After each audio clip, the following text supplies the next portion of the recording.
Ang Ginoo maanaakan ninyo ang satos nga Ebanghelyo sumala ni San Mateo.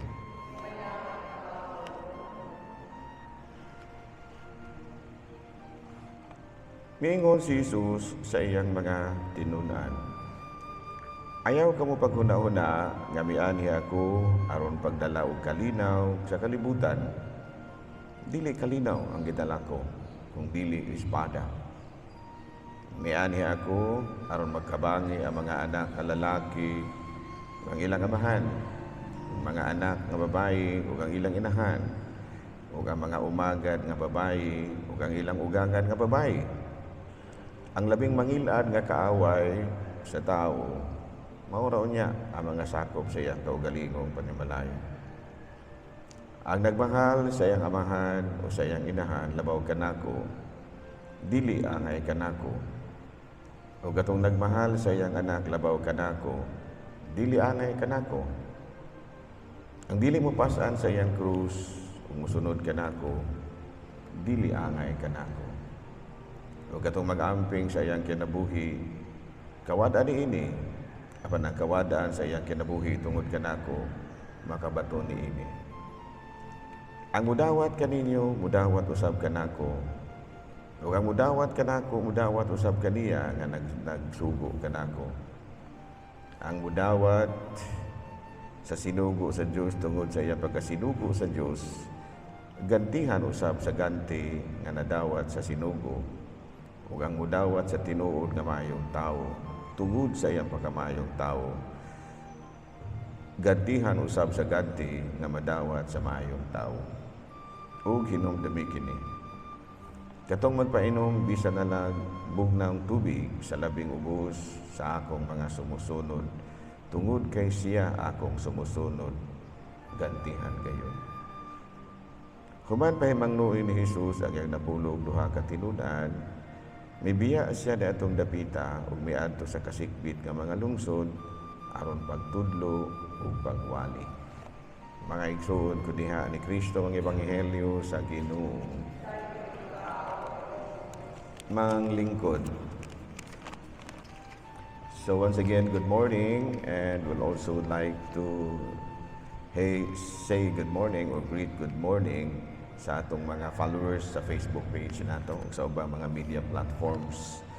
Doon na inline kini sa hangyo o sugo sa Santo Papa nga gamiton gyud ang mga media platforms for evangelization aron nga medyo taas-taas ang coverage. So today, we are being reminded by Christ of the missionary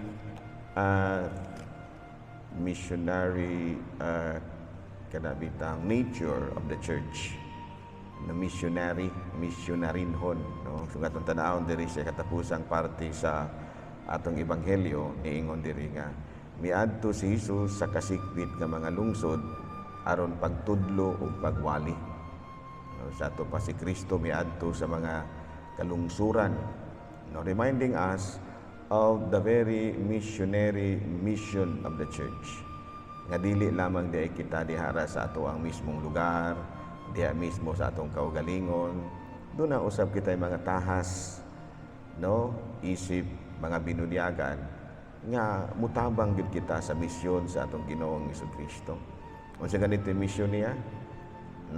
Matod pa niya, mianhi ako dili alang sa mga matarong, kung dili alang sa mga makasasala aron sila magbago.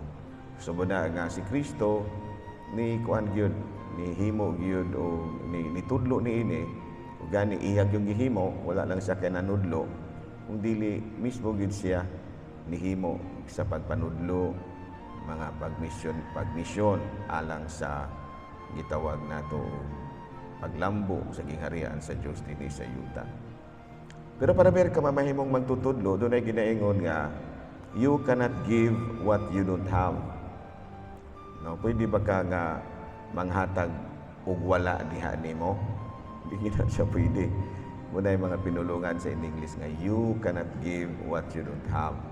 So muna nga, before nga mo mission ka sa uban, una pag-mission imong kaugalingon.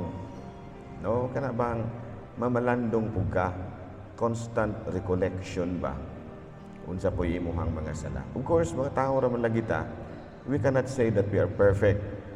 We cannot say that we are right all the time. Doon na gyud mga sipyat sa imong pagkatao. But the most important thing is nga mo hinulsol ka og magbago sa imong kaugalingon. Doon ay usa ka obispo niingon nga kung ang usa ka athlete ba kana bang atleta, kana bang runner ba kanang track and field, madugmo ang usa ka atleta, natural ra gid na, because nobody is perfect. Pero kung ang usa ka atleta nga nadugmo, di na gyud siya mubakon, magligid-ligid na lang gyud siya hantod mahuman ang dula, aw matingala na tana.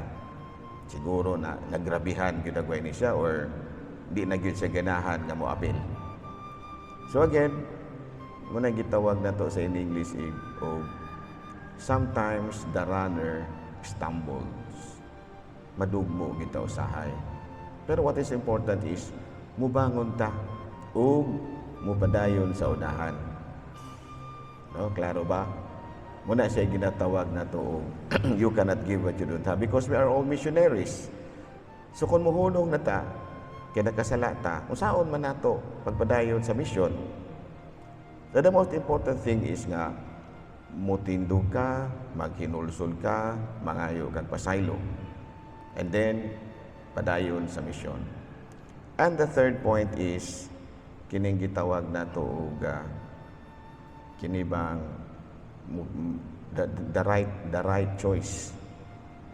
No, because sometimes bisag naa pa kaniining gitawag na to kana bitaw radical orientation sa imong kinabuhi nga magbago gyud ka. Pero kung ang imong gipili nga kinabuhi dili tugma sa imong gipili sa ang dili tugma sa imong palibot, you will be made to choose. Munang niingon diri sa primero nga ayaw ka mo paghuna-huna nga miani ako aron pagdalag kalinaw sa kalibutan. No, usahay ang imuhang mismong pamilya maoy babag sa imuhang pagbago. Usahay mismo ang imong pamilya maoy makaali sa imuhang pagbago sa kinabuhi. So muna nga niingon si Kristo nga ang imong priority gyud, nga ang imong pilion mao ang imuhang bukasyon. Sa may imong bagong bukasyon nga magbago na ka. No, muna nga niingon si Kristo nga ayaw ka mo paghuna-huna nga mianhi ako aron pagdalag kalinaw. Pero wala niingon si Kristo nga magdala kag kagubot. No. Magubot ra man gyud usahay. Kay usahay ang imong pagpili sa tama nga desisyon, eksakto nga desisyon ba, usahay sukwahi manggod sa panghuna-huna sa imong pamilya. Doon na ko'y nailhan nga gustong magmadre. Sos kay di man mo sugot ang amahan, di po mo sugot ang inahan. Sa ingon ni anak, medyo kuan gyud, doon na gyud gamay babag, pero don't you worry. If you made the right decision, ang Ginoo ray mahibalo ni ana.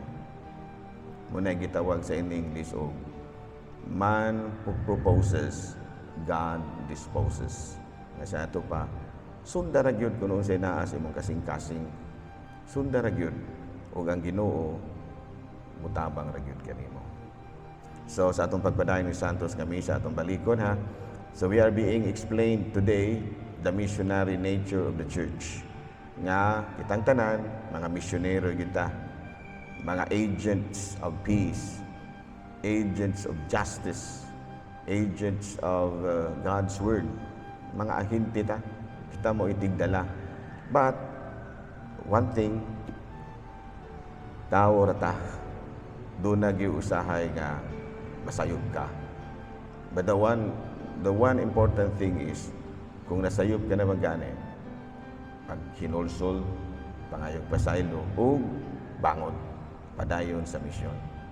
So kung doon ay mga babag, doon naman lagi yung mga babag usahay, nga ang pinakalisod na ba yun, matod pa ni Kristo, ang pinakalisod nga makababag nimo, maugyod mismo ang imong pamilya. Kaya mo na sila'y dako man kay kanila o respeto sa imong papa, sa imong mama.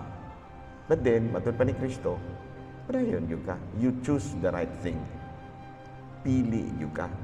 Kunya, pagpili nimo, ang pagbuhat yun maayo. That is the best choice para nimo. Bahala nagmusukwahi na sa imong pamilya, pero basta kay ang buhata ang maayo. Kung para nimo ang plano sa pamilya dili mao, sample ha, kinikabahin og yuta-yuta. Yuta-yuta ba? Doon ay pamilya nga dagkog mga yuta, nagkabangi-bangi. Tungod lagi ni ining kayutaan kay daktas ba kay value ning yuta. So usa sa mga anak niingon nga ay na apa samok na kay na ihatag na naman na nila basin pug munay makapalipay nila. Ingon ko na nga may dili. Munay ihatag ato man na. Ay aron pagkawalay samok. Aron pagkawalay samok ihatag na lang na. So gamay ra pud na ka ay pila ra guna ka metros. Ay dili, ikaw ang gina. Ay ayaw lang dili lang lagi taan na. Kaya ano man. Makahatag man nagkagubot.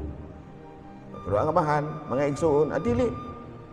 Mano man nga di ato man ang ato nga magmalinawon mo isip pamilya.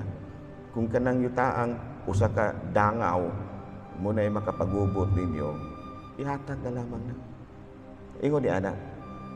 No, ikaw nangita ka kalinaw, pero doon nagi uban nga mura pagtungod si garbo siguro ba. Pero ikaw nga nasayo kung sa'yo maayo, mangusog yung ka. You should choose. Manikamot yung ka. Nga ang kalinaw, maugi mo pating babaw. Manindog palihog.